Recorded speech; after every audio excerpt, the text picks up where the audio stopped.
Nació en La Plata el 8 de julio de 1963 y es el único hijo que tuvieron el marino mercante Eduardo Brizuela, de ascendencia criolla y española, y la maestra Helvecia Grau, de ascendencia franco-portuguesa.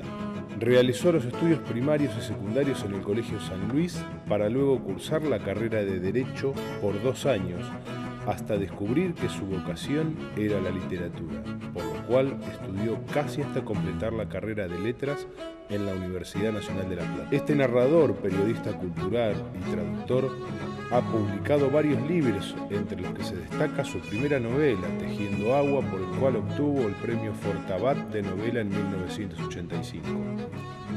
Su obra, Una fábula, obtuvo el premio Clarín de novela en 1999. Galardonado con el premio Conex 2005 por su obra Los que llegamos más lejos y el premio Alfaguara por su novela Una misma noche. Otros relatos suyos han sido publicados en Estados Unidos, Canadá, Corea, Vietnam, Bélgica, Francia, Italia y Rusia. En tanto periodista cultural, colaboró frecuentemente con los diarios Clarín, La Nación y Página 12. Durante 10 años estuvo a cargo del taller de escritura de la Asociación Madres de Plaza de Mayo. Actualmente es docente de la carrera de narrativa en la Casa de Letras de Buenos Aires. Con nosotros y con ustedes, Leopoldo Brizuela.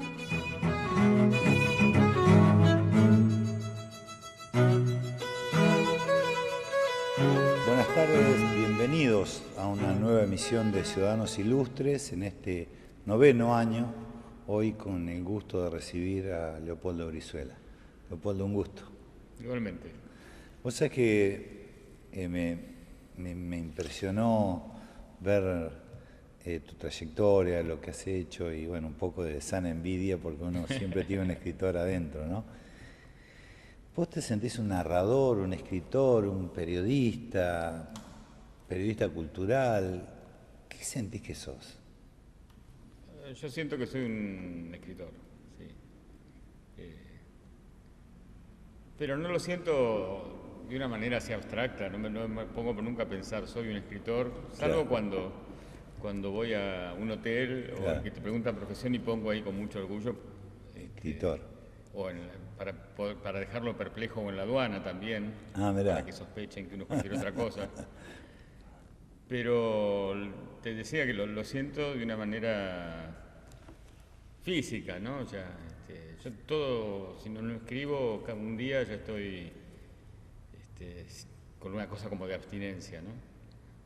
Al final termina siendo, es muy raro porque termina siendo una cosa que vos haces como, qué sé yo, como una especie de hobby y se va incorporando tanto que es casi como una manera orgánica, ¿no? Como una costumbre corporal, una cosa sin la que no puedes vivir y que creo que es lo que te ayuda a entender lo que vas viviendo cotidianamente. Durante la crisis del 2001, que bueno, que fue tan terrible como todos sabemos y que mucha gente nos sirvió para saber eso, ¿no? Nosotros escribiríamos igual aunque no pudiéramos publicar, Claro. aunque no nos dieran bolilla, aunque no hubiera ni siquiera lectores. Se escribe por una necesidad muy profunda, ¿no? Contame un poco tu familia, tus padres, Sí. qué hacían, cómo era tu casa, cómo era la casa donde naciste, donde viviste. Mi papá era maquinista en los buques EPF, Mirá vos. sí, en los petroleros. Y cuando yo nací, mi mamá era maestra, ya había dejado, soy hijo de padres para esa época bastante mayores, tenían los dos más de 40 años. Y mi papá todavía viajaba en los barcos de YPF. Mirá. Mi mamá había sido maestra particular toda su vida. Yo nací en calle 21, entre 63 y 64, 1555.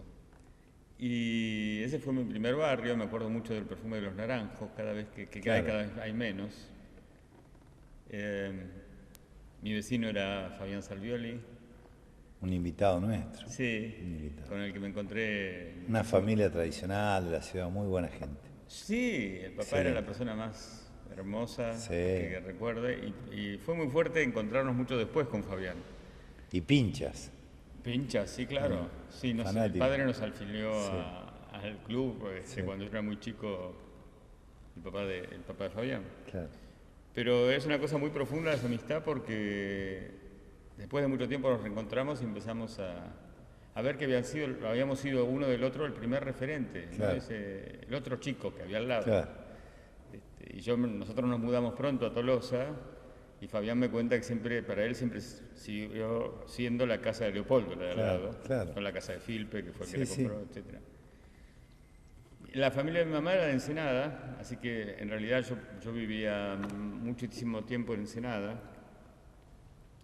Cuando mi padre viajaba, mi madre me llevaba todo el tiempo a casa de mis primos, de mis tíos. Tu mamá tenía mucha tarea porque al no estar tu papá tenía que ocuparse de todo ella. Sí, tiene 95 años, es una mujer de mucha fuerza y muy emprendedora, con muchas ganas de hacer cosas siempre, desde muy chica. Tenés 2 hermanos, ¿no? Tengo 2 hermanos del matrimonio anterior de mi papá, Ajá. que tienen 20, 22 años más que yo, o sea que tienen 70 y largos. Claro. Y en esa época estaban estudiando ellos en La Plata. Y ahora viven en Mar del Plata. Y bueno, tengo también muchas historias ahí desde el puerto, tanto por mi papá como por mi familia materna, que que nació en Ensenada y que está muy relacionada sobre todo YPF, ¿no? Claro. Sobre todo YPF. Yo por toda mi formación, soy muy YPFiano, ¿no? Es que toda la gente que tuvo que ver con la empresa y con la zona, siempre ese fanatismo, ¿no? de ese nacionalismo, esa defensa de la empresa y bueno, le pasa a muchos vecinos de la Es ciudad. identidad, ¿no? Es identidad. Es identidad. Yo no sé si es fanatismo, pero yo no nací en un barrio de YPF donde las cosas decían Sí, YPF, sí. pero sí es cierto que era una identidad y cuando se privatizó fue un gran dolor. Sí. Aparte, los argentinos siempre nos sentimos orgullosos de nuestra empresa, porque la empresa petrolera de los argentinos, bueno, Sí, claro. y además toda la vida de uno siempre estuvo tan rodeada tan formada por eso, ¿no? Sí. Yo creo que todo lo que escribo tiene muchísimo que ver, ahora que lo pienso, no solo con la experiencia de haber vivido acá, sino con el hecho de que mi hijo trabajara en el petróleo, ¿no? Muchas experiencias desde las... O sea, los 2 barrios te marcaron. Sí, sí, claro. Te diría que más Ensenada, Claro. pero Pero los platenses nos resistimos te sentimos bien platense. yo no me siento muy platense. Ah, mirá. Sí, bueno, me siento, pero tengo una relación rara con la ciudad, sí, ¿no? Claro. Pero te decía, por ejemplo, que en mi infancia, me acuerdo que con mi vieja llamábamos a una repartición que se llamaba personal embarcado, o personal subalterno, algo así, para ver dónde estaba el barco. Y nos decían que estaba en San Julián, porque hacían siempre el mismo recorrido, trayendo petróleo, ¿no? Por toda la Patagonia. Y esos nombres me quedaban desde muy chico como una especie de lugares mágicos, ¿no? Qué sé yo, Comodoro Rivadavia, el Río Grande, San Julián, y después terminé escribiendo sobre eso.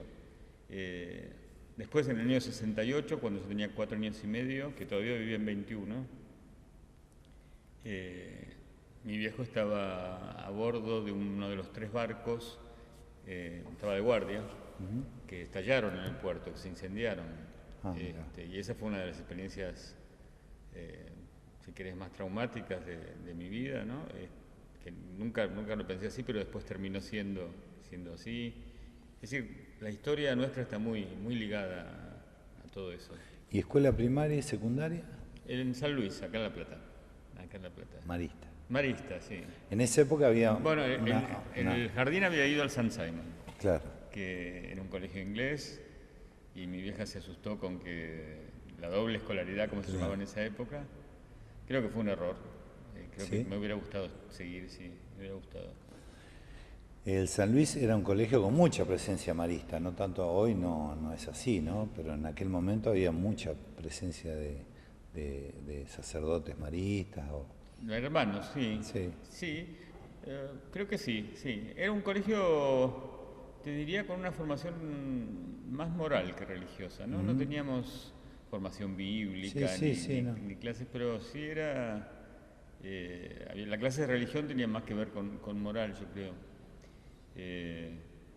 Y fueron 12 años, así que tengo una formación... ¿Tenés un recuerdo lindo de tu paso por el colegio en cuanto a tu formación? Más o menos. Porque viste, hay gente que... Hay por ahí comentarios que decís, bueno, yo la disfruté la secundaria, hay gente que dice, no, yo la verdad se me hizo larguísima, la pené, no fue un acontecimiento que no recuerdo bien Yo en la secundaria yo ya escribía, claro. Y publicaba en El Día y ya estaba en otra, yo sabía que quería ser ¿Te otra aburrías? cosa. En la secundaria era una época muy complicada. Yo entré en la secundaria el 20 de marzo, el 24 fue el golpe, Claro. y me recibí en el 80. Así que era una época tan fea que creo que el colegio era mucho más liberal que lo que era Bellas Artes, Sí, o sí, donde me claro. iban a mandar, ¿no? Mi mamá se asustó y mi papá también, entonces terminó siendo un lugar de más libertad Sí, claro. que los colegios estatales. Pero no me aburría, no, yo estaba en otra, estaba pensando en otra cosa, hasta quería escribir desenfrenadamente. Claro. Pero la primaria no fue agradable. No, te pregunté si te aburrías porque generalmente cuando uno ya tiene resuelta la vocación, cuando tiene resuelto algunas cosas, transita... No tengo recuerdos, no, de verme aburrido, no, eso no. Vamos a hacer una pausa. Dale. Leopoldo, cuando volvamos seguimos recorriendo tu vida. Muchas gracias.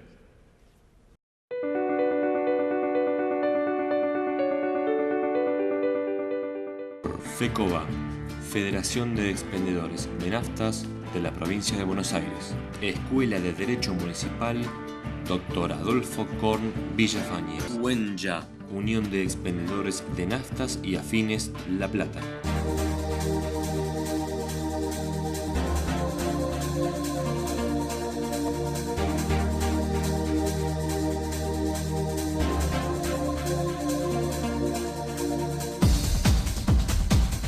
Gimnasio Fitness.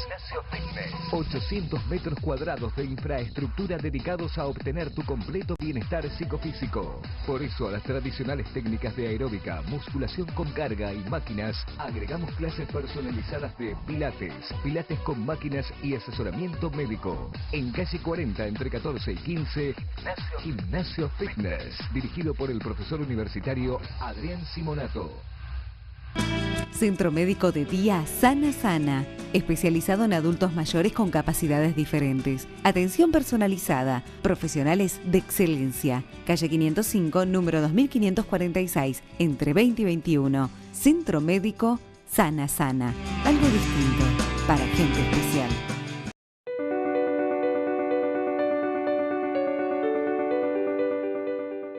Seguimos en Ciudadanos Ilustres con Leopoldo Brizuela.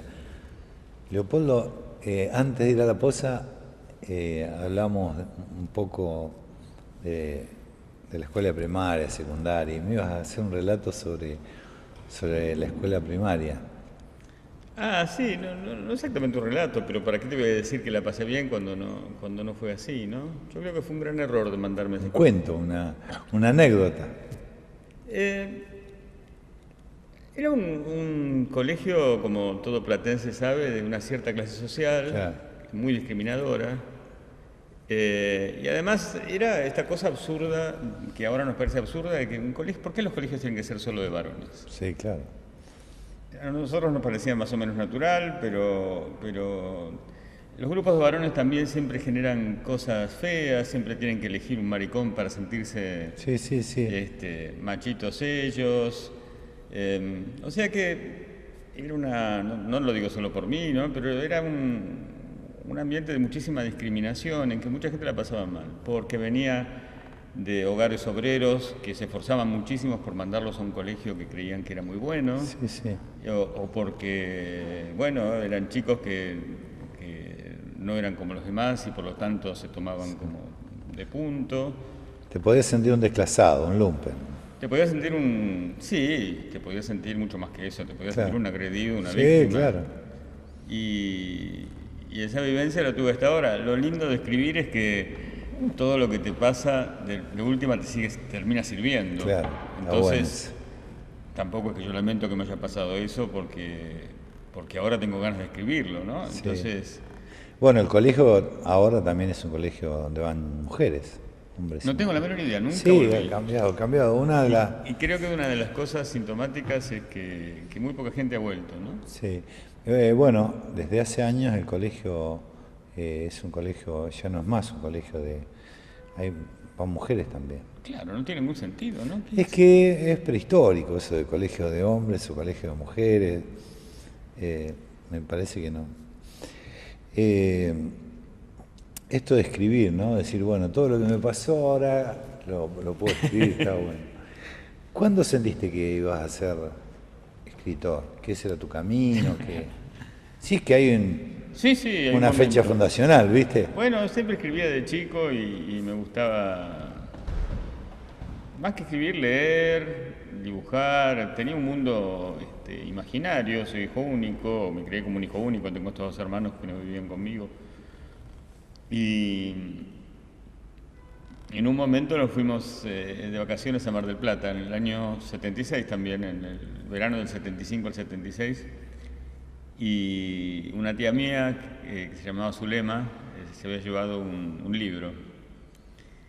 Y eran también esos momentos en que uno ya se empieza a aburrir de veranear con los padres. Entonces, como no tenía nada, como me aburría bastante, agarré el libro, lo leí y digo, bueno, yo puedo hacer algo como esto, porque era un libro muy malo. Me parece que me envalentonó. Y empecé a escribir y no paré. Y cuando volví, por primera vez entré en una librería por motu propio, que era la librería Juvenilia, ahí sí. en 49. Miré esos estantes y lo único que sabía yo era del diario de Ana Frank, que lo había visto en la tele. Sí. Me compré el diario y me conmovió mucho, no la historia que ya conocía y que la había visto por la tele, sino la idea de que ella misma hubiera querido ser una escritora, Ana Frank, y que hubiera sido una gran escritora. Hace poco leía un artículo sobre eso, ¿no? La escritora que se perdió el mundo, si a los 12, 13, 14, o sea, la edad que yo mismo tenía, era así. Y bueno, después seguí leyendo, seguí escribiendo. En un momento, a fin de año de ese mismo 76, vi a María Elena Walsh en un programa de Blackie, Sí, claro. por la tele, y que yo conocía porque también mi tía Zulema me había comprado un disco cuando yo era chiquito, pero bueno, era una cosa más que había ahí. Pero María Elena dijo que había escrito su primer libro a los 14 años, y así dije, esta me va a entender. No soy un aparato, porque en esa época además nadie de mis Pero ni hablar, de mi cercanía nadie era Estaban más escritor. cerca de ser un barra brava que de escribir, ¿no? Claro, Sí, estaba además bueno. no había. Entonces le escribí a María Elena Walsh, me respondió y empecé a visitarla durante años, casi semanalmente, y esa fue, te diría, no solo mi escuela secundaria verdadera, sino mi universidad también, ¿no? Yo empecé a visitarla en esa época, que era la dictadura, casi semanalmente, y era la escritora extraordinaria que todos sabemos que era, pero además era una mujer con muchísima experiencia vital, y una experiencia vital muy distinta de los escritores, que, como decía un amigo, te linkeaba con aspectos muy distintos. Es decir, era una mujer que había cantado canciones para chicos, pero que también había cantado en cabarets con Leda Valladares en París durante mucho tiempo, que te conectaba con el feminismo, con, qué sé yo, Sí, con que la había política. vivido y que había vivenciado infinidad de situaciones. Sí, y que vos ibas por la calle y la saludabas desde una taxista hasta... Y era la época de la dictadura, la visitaba mucha gente, que estaba prohibida también, y yo estaba ahí mirando como un chico sin... Era muy popular. Sí, estaba prohibida en esa época. Sí. Pero la visitaban todo el mundo y ahí conocí gente increíble y bueno, me marcó muchísimo. Yo creo que eso fue hasta hoy, ¿no? De ahí también salió todo lo que escribí. Hace poco salió un suplemento en alguno de los diarios nacionales preguntándole a los escritores por qué habían sido escritores y cuál era el secreto, ¿no? Y si había un método para escribir, bueno, algunos dijeron hay que escribir, otros decían hay que hacer talleres, otros. ¿Cuál es para vos la forma de escribir? Quien tenga la expectativa de escribir tiene que hacer talleres, tiene que ponerse a escribir. ¿Qué le aconsejarías a alguien que quiere escribir? A alguien que capaz que tiene 14 años, o 20, o 50, como yo. O sea que siempre te hacen esa pregunta y uno no la responde por pudor, porque claro. Dice, ¿cómo le voy a aconsejar a nadie? Pero sí yo sé lo que me hubiera aconsejado a mí si... Los virtuosos hacen eso, no quieren aconsejar. No, pero sí se me ocurrió que si yo me pudiera ver en esa época, sé lo que me aconsejaría que no hiciera, ¿no? Y... no sé, yo creo que hay que escribir para uno, antes que nada, ¿no? Hannah Arendt dice que la escritura es el diálogo, o la poesía, es el diálogo del yo con el yo, no del yo con el otro. El otro viene después. Claro. Y eso no hay que olvidarlo, porque sobre todo en una época en que, como ahora, que uno termina siempre, bueno, en lo posible termina muy tentado para escribir para los demás, para el blog, para tal cosa. Para la editorial. Es decir, nadie espera que uno sea escritor. Claro.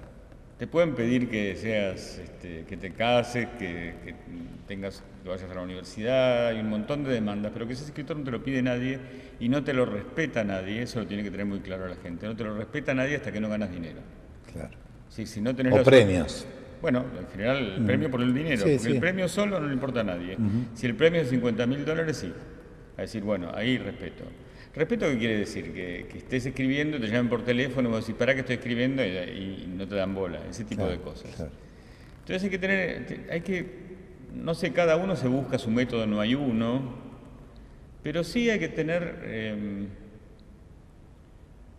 como respeto por un espacio que uno tiene que construir y una costumbre y tenerse esa fe que todo el mundo vive como ego, viste que está famosa ese prejuicio de los escritores, pero en realidad es cierto que es una confianza en uno mismo que otros no tienen. Y claro. Pero sin esa confianza no hubieras hecho nada. Es una confianza también que provoca mucha, perdóname, envidia y no de la sana, creo yo, y hay que tener cuidado, porque persistís en algo que nadie confiaba en vos, ¿no? De una manera bastante loca. Así, ¿por qué se te ocurrió? ¿Quién te dijo a vos que podías ser escritor? Nadie. Y eso después... Sos tu propia empresa y eso por ahí molesta. Molesta. Claro. Porque además hay tanta gente que la distrae, ¿no? Vamos terminando este primer programa, pero le digo, ¿hay alguna de tus obras que sentís con más cariño, que hay más predilección, que hay más preferencia? Sí, claro. Sí, hay apego. dos. Sí. No, apego creo que por todas, pero la verdad que, para ser sincero, creo que todo escritor escribe 2 o 3 veces en la vida. Después lo demás son veces en que vos estás intentando encontrar ese momento en que antes se llamaba inspiración y que es maravilloso y que ahí escribís realmente, ¿no? Que es cuando no es que te expresás como se dice, sino que sentís que sos una antena y por la que pasa un montón de cosas. Y yo tengo claro cuáles fueron, son por lo menos 2 novelas, una que se llama Inglaterra y otra que se llama Una misma noche, que es la última, la del premio Alfaguara. Y lo veo por cómo siguen viviendo hoy. Inglaterra ya tiene 20 y pico de años y me escriben, ¿no? Leopoldo, nos quedamos charlando, yo voy a cerrar el programa, ¿te parece? Dale, cómo no. Bueno, y nosotros nos volvemos a encontrar aquí en el recinto del Consejo Deliberante el sábado a las 18:30 horas para ser juntos ciudadanos ilustres.